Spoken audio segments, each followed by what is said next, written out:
Hello, I want to first of all thank everyone who engaged with the last video. I really wasn't expecting that at 8 minutes and 30 seconds, a video on generational trauma was going to get so many views and comments. So I wanted to thank everyone for that. And there was a viewer on here who commented, how do you complete the cycle? How did this happen? How were these emotions resolved?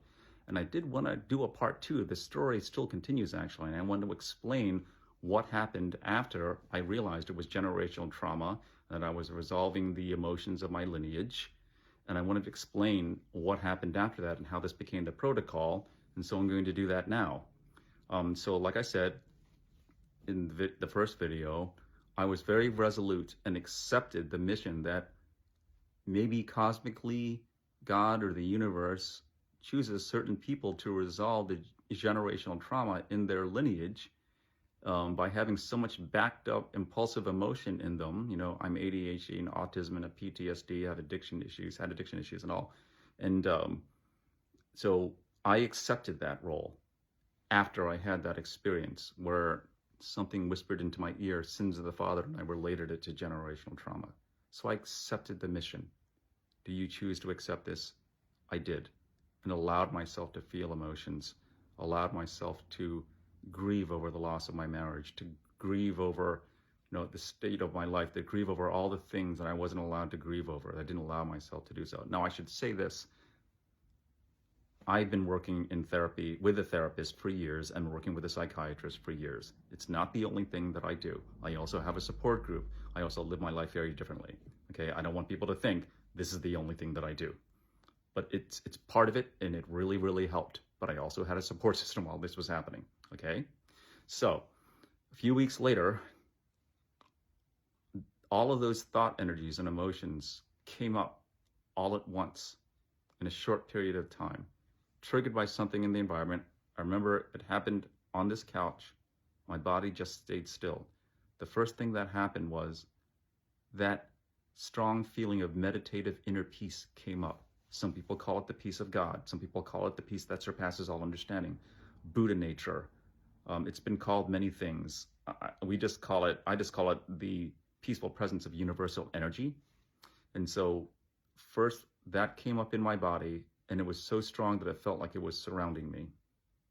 And then all of the feelings and thoughts were allowed to come up. I'd been thinking about them for a while that day anyway, and they were all allowed to come up and peak.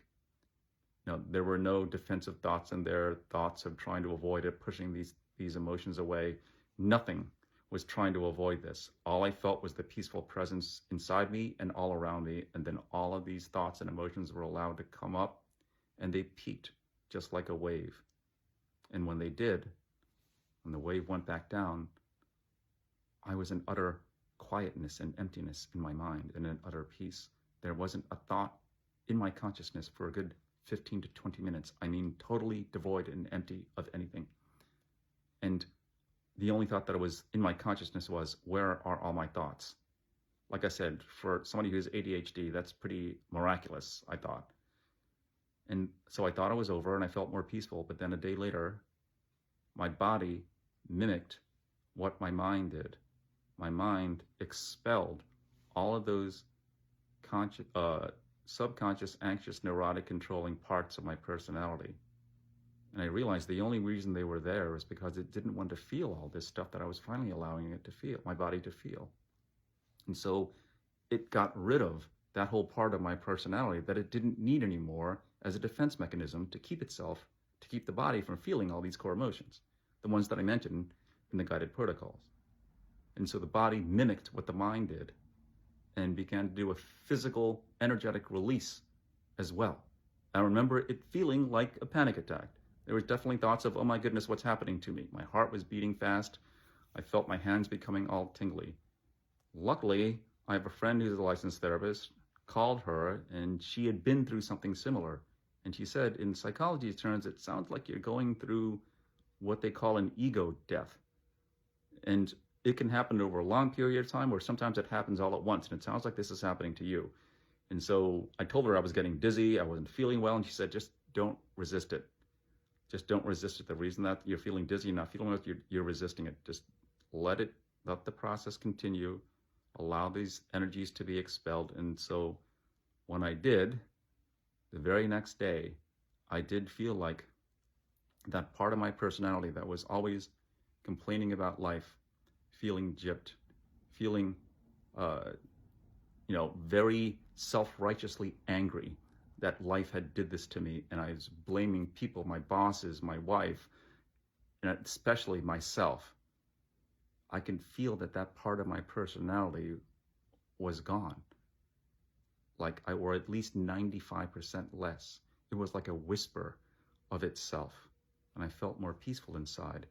That part of my personality that felt like another character in my head who was weighing me down felt like he was gone. There were more energetic releases that happened over the last few months, the next few months after that, but that was the main shift that occurred there. And so I feel that my God-given ability is to create coaching protocols, linear processes for this. And so I wrote it all down. And I would not be presenting this and putting it out there into the world if people didn't tell me, my goodness, this is working just like the way it did for you. They were reporting similar results with their emotions and those parts of their personalities.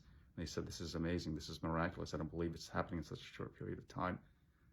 And I told them, I didn't do this. So this was shown to me, like God or the universe showed this to me, and I just wrote it down.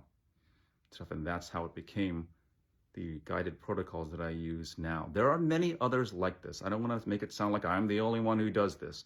Byron Katie does something similar like this. The 12 Steps of Alcoholics Anonymous is sort of similar to something like this. And there's other coaches and spiritual teachers who've had these kinds of things happen to, and they have their own process. This has happened to be mine. And you can achieve this in other ways, through meditation, through yoga. This just happens to be a coaching process that seems to achieve, in psychology terms, what they call an ego death. And then when I also looked it up in spiritual energy terms, when I looked up definitions of what happened to me in process and a description of it, what they call a Kundalini awakening, it seemed to start that where the energies were released through my chakras. I'm not familiar with this, but when I read the description of what a Kundalini awakening could be like, that was what happened here. And so when I began to do this coaching process with others, they began to report very similar things happening to them. So for what it's worth, I have created a YouTube page, a YouTube account for longer material. TikTok is not really the right platform for longer videos like this.